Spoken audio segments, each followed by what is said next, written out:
Vamos agora para Gênesis capítulo 14, versículo 11 em diante. Gênesis é o primeiro livro da Bíblia. Isso, capítulo 14, versículo 11. E tomaram toda a fazenda de Sodoma e de Gomorra, e também todo o seu mantimento, e foram-se. Também tomaram a Ló, que habitava em Sodoma, filho do irmão de Abrão, e a sua fazenda, e foram-se. Então, veio um que escapara e o contou a Abrão, o hebreu. Ele habitava junto aos cavalos de Manre, o amorreu, irmão de Escol e de Aner, e eles eram confederados de Abrão. Ouvindo, pois, Abrão que seu irmão estava preso, armou seus criados, nascidos em sua casa, 318, e os perseguiu até Dan. Qual é a nossa mensagem aqui?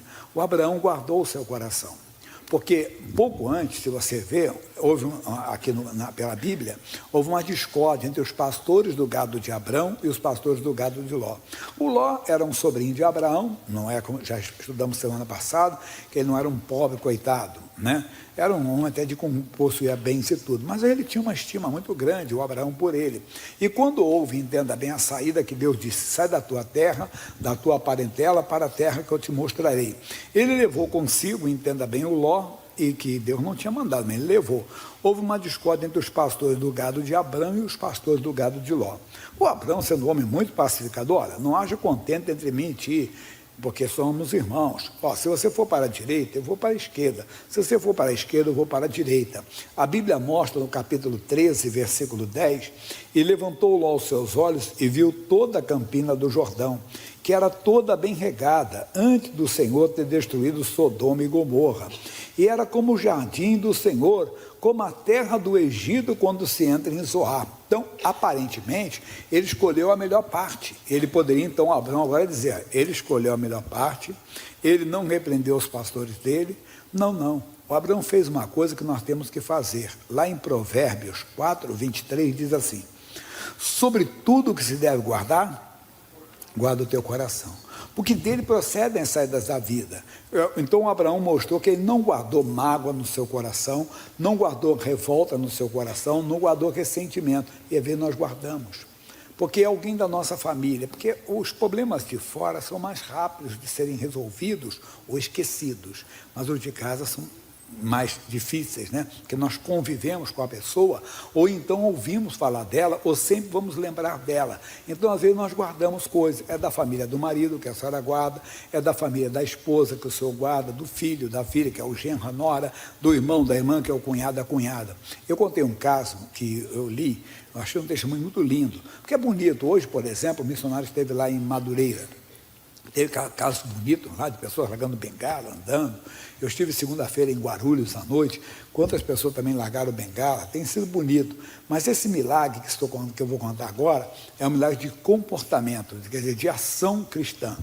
Esse moço, ele era jovem ainda, quando o pai dele perdeu a cabeça, porque ele era cristão, se desviou, e foi morar com uma outra mulher. Aí o que ele fez? Ele começou, a família dele, a orar, né, todos cristãos. Um dia ele passou pelo trabalho dessa mulher, ela trabalhava num salão, e Deus falou ao coração dele, ore por ela. Ele entrou, quando ela avistou, você é o filho do fulano? Sim. O que você veio fazer aqui? Eu vim fazer uma oração pela senhora, dizer para a senhora que Jesus ama a senhora. A mulher ficou tão constrangida com aquela atitude, que aceitou a oração. Ele chegou em casa e falou com a mãe, e a mãe disse, filha, mamãe também está orando por eles. Bem, Deus falou comigo, mamãe, que só tem que ir lá comigo. Mas filha, eu ir lá também é demais. Mas foi. Quando ela viu, meio constrangida, está ali o rapaz que ela já tinha conhecido e a mulher que ela sabia quem era a esposa do amante dela. Mas os dois, ela aceitou a oração dos dois, conversaram e oraram e falaram de Jesus para ela. Bem, para encurtar a conversa, o homem voltou para casa, estava escutando, voltou para a casa dele. Aí se reconciliou com Deus, se reconciliou com a esposa, e quando eles estavam naquela situação, já conversando entre eles, ele sentiu no coração de ir lá orar por ela também. Foram os quatro, era o pai, a mãe e o menino e a menina, né? Eles oraram pela mulher. Quando chegou lá, ela ficou até meio envergonhada, eles levaram um violão, e ela desceu, aceitou a oração deles, para encurtar mais ainda. Ela foi para a igreja, se converteu. O que é isso, pastor Jaime? O rapaz, guardou o coração, a esposa guardou o coração. Guarde o seu coração. Nós vamos, no nosso decorrer, na nossa caminhada, nós vamos ter algumas situações que, se o nosso coração não estiver preparado, nós vamos deixar a revolta entrar, a mágoa entrar, o ódio entrar. Isso prejudica a nossa comunhão com Deus. Isso atrapalha a nossa comunhão com Deus. No livro de Jó, Jó é um pouco, depois eu vou voltar aqui ainda. Jó antes de Salmos, no meio da Bíblia, capítulo 22, versículo 21. Jó, capítulo 22, versículo 21. Diz assim: une-te, pois, a Deus e tem paz. Como é que eu me uno a Deus? Nós já aprendemos bastante aqui. Em João, capítulo 14, versículo 23, Jesus respondendo a Filipe diz assim, João 14, 23, e disse-lhe: se alguém me ama, guardará a minha palavra, e meu Pai o amará, e viremos para ele e faremos nele morada. Quer dizer, quando você tem a palavra de Deus com você, que nós vamos aprender aqui já, no próprio livro de Jó, você está unido ao Senhor. Se una a Deus.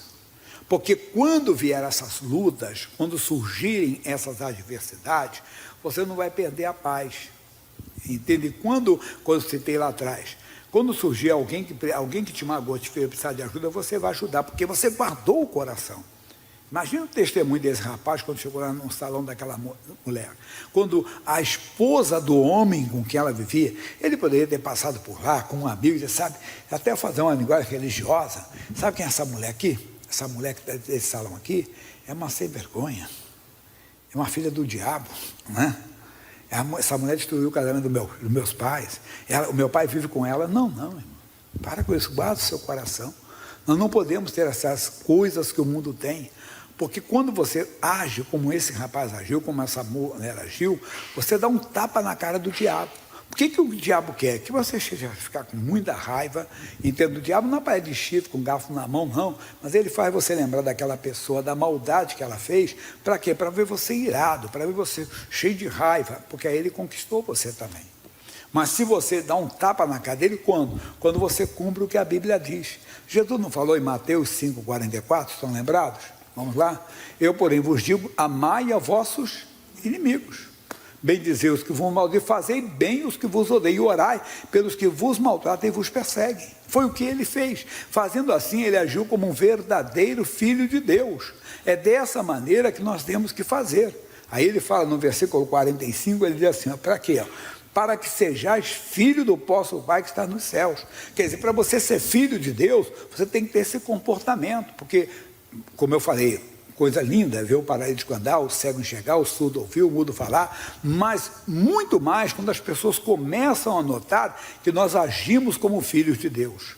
E o bonito que o Jó está dizendo aqui, quando você você está unido a Deus, não quer dizer que com Deus você não possa ter lutas, você não possa ter adversidades, você não possa ter momentos difíceis, mas você não perde a paz, porque Ele está contigo. Você pode, um diagnóstico de uma doença, Deus está comigo para mudar essa história. Aí ele diz assim, aceita, peço-te, Jó 22, 22, aceita, peço-te a lei da sua boca e põe as suas palavras no teu coração, é isso. Lembra do salmista do Salmo 119, versículo 11, escondi a tua palavra no meu coração, para quê? Para eu não pecar contra ti. Guarde a palavra de Deus com você. Guarde a palavra de Deus no seu espírito, porque ela que vai te proteger dos ataques infernais. Quando surgir, o Abraão guardou com ele, o amor de Deus não deixou. Quando ele está na mão do inimigo, bem feito. Quem mandou ele sair do meu lado? Não é verdade? Não foi ele que não repreendeu os pastores? Não guarde. Mas ainda vai dizer para nós assim, 23, ele diz, se te converteres ao Todo-Poderoso, tem que se converter, irmão. Converter é mudar, tem que ter mudança. Se não houver mudança, não adianta. Como é que você tem? Você tem que ser sincero com você mesmo. Um versículo que me chamou a atenção esses dias foi Ezequiel, capítulo 36, versículo 31. Diz assim, olha só. Então vos lembrarei dos vossos maus caminhos e dos vossos feitos, que não foram bons. E tereis nojo em vós mesmo das vossas maldades e das vossas abominações. Porque se você não tem nojo, entende, algo errado que você fez, até quando lembra, você, ou ficou até chateado porque foi descoberto. Não, tem que ser um arrependimento mesmo. Esse arrependimento leva você a ter nojo, não só do que, até do que pensou, irmão. Ninguém sabe o que você pensou, mas você sabe o que pensou. Jesus, misericórdia, eu sou do Senhor, não podia ter isso, não. Tem que ter, isso é conversão. Quer dizer, quando você lembra que um dia você sentiu ódio de alguém, não, eu não podia sentir, eu sou homem de Deus, sou mulher de Deus, ela dizia, eu não posso ter ódio de uma pessoa, mesmo que ela tenha me ofendido, mesmo que ela tenha me prejudicado, mesmo que ela tenha feito uma maldade comigo, eu não posso ter. Isso é a conversão. Você tem que verificar, não pode se enganar. Lembra que o pessoal diz lá fora, me engana, que eu gosto? Não, não se engana não. Eu tenho conversão? Não. Eu sou apenas um frequentador de uma igreja, sou membro de uma igreja, sou um religioso. Não, eu tive conversão mesmo. Eu saí do império das trevas para o reino de Jesus Cristo, do amor. Se eu realmente tive um encontro com Cristo, eu não posso nem de maneira, não é só ter feito, não dia fazer, mas se tem arrependimento, tem que ter nojo. Jesus não podia agir daquela maneira, não pode até mesmo um sonho, não, está amaldiçoado. Você tem que verificar isso, para ver se você realmente está andando com Deus, está unido ao Senhor. Aí ele diz, se te converteres ao Todo-Poderoso, serás edificado. Fora disso não será não. Tá sempre, já ouviu falar, tinha uma canção, cai aqui, levanta ali, está sempre cantando, está sempre tropeçando, sempre com quedas na vida. Não pode ser assim. E diz mais, afasta a iniquidade da tua tenda. Aí não pode ter. Não podem ver iniquidade em nós. Tem que afastar. Quando Josué venceu a batalha contra Jericó, Deus tinha dito para ele, não tirem nada de Jericó, tudo em Jericó está condenado, tudo em Jericó está amaldiçoado. Então um soldado chamado Acã, ele foi lá e tirou uma capa babilônica e uma certa quantidade de ouro e de prata. Josué perdeu aquela batalha, porque o Josué não falou com Deus. Eles tinham uma mania de, quando entrarem numa cidade, é costume de mandar um espia. Espia, olhem lá a terra, digam depois como é que a terra é. Ele disse, Josué, a terra é pequena, tão pequena quanto o nome, a cidade chamava-se Ai. Manda ali uns 2.000, 3.000 homens, que eles vão dar conta do recado. Não deram não. Perderam alguns, perderam a batalha, e Josué chorou diante de Deus. Deus, por que isso? Josué foi um grande vencedor, mas teve uma derrota. É como eu falei, um time de futebol, ele é muito bom, um dia vacila e perde uma partida, não foi campeão invicto, né?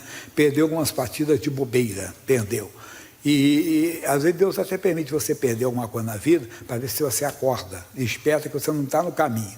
Aí o Josué foi então, falou com Deus, mostrou, tem coisa errada aí, tem iniquidade, era o anátema é coisa que Deus condena. Chegaram nesse homem Acã. Nós temos que ver se não tem, nós temos que afastar a iniquidade de nós. Não, se erramos, devemos confessar e apagar aquilo ali com o sangue de Jesus. Vamos voltar lá então no Gênesis. Aí ele diz, Abraão mostrou que não guardou nada no coração. Aí diz assim, versículo 15, e dividiu-se contra eles de noite, ele e os seus criados, e os feriu, e os perseguiu até Obá, que fica à esquerda de Damasco, e tornou a trazer toda a fazenda, e tornou também trazer a Ló, seu irmão, e a sua fazenda, e também as mulheres e o povo. O homem de Deus não liberta só a sua família não, ele quer libertar todos, irmão. É como o seu Deus, a vontade de Deus é que todo homem seja salvo. Viu que coisa bonita? O menino, que era rapaz naquela época, o menino, ele não quis apenas a salvação do pai, quis da amante do pai também. Quer dizer, ele trouxe, fez assim, é assim que nós fazemos. Eu brinco e a pessoa chega e fala, pastor Jaime, ora pelo meu filho Joãozinho, ele é bom menino. Agora, tem um vizinho lá, filho de uma vizinha lá, o Zezinho, que ele ali, uma companhia para o meu filho. Ora pelo meu filho. Aí eu atendi, orei. Depois chega a outra senhora, pastor Jaime, eu sou a mãe do Zezinho. O Zezinho é bom menino. Agora tem um filho lá, na vizinha, chamado Joãozinho. Não é fogo que se cheira, não. Não é mais ou menos assim? Sempre o nosso que é bom, o outro é má companhia. Não, Deus quer libertar todos, irmão. É como o negócio da política aí. Não é porque eu deixo o pessoal de esquerda, de direita. Não, Deus quer salvar todos eles, irmão. Porque a maioria aí não é nem salvo, nem conhecem Jesus ainda. Só pela atitude deles você vê que nem de um lado nem do outro eles nasceram de novo, não conhecem Jesus, né? Um faz isso, outro fala desse jeito, fala. Só olhar você vê que eles não são salvos, não. Orar para eles se converterem, né? Agora, é claro, nós temos as nossas ideias, elas são mais compatíveis com um lado. O que eu quero passar para você, irmãozinho, não guarde nada. Vamos para a guerra hoje pela nossa família, sem ressentir. Se tem alguma coisa, você perdeu, limpa o meu coração. Porque isso está atrapalhando a sua comunhão com Deus, está atrapalhando a sua batalha com Deus. E Deus quer lhe dar a vitória total, Deus quer lhe dar a vitória completa. Amém? Fiquem de pé, por favor. Antes de orar pela família, sempre faça um convite. Convide você, Jesus, para entrar no seu coração, se você ainda não o convidou. Ele quer morar em você. Você tem que crer no coração que Jesus morreu pelos seus pecados. Você tem que crer no coração que Jesus venceu o inferno e a morte. E você diz para ele: Jesus, me salva, e ele vai te salvar. Pode ter certeza. Vai acontecer coisa grande agora no nosso meio. Se coloca de pé para lá, vocês estão cansados? Que é isso? Chegar na minha idade, vocês estão mortos. Que é isso? Agora é hora de oração. Isso, uma reverência ao Todo-Poderoso. Você vai orar agora, vai falar com Deus. Quem ainda não nasceu, não aceitou a salvação, aceite, irmãozinho. Nós estamos aqui, não sabemos se vamos estar amanhã. Os antigos já diziam, para morrer basta estar vivo, verdade.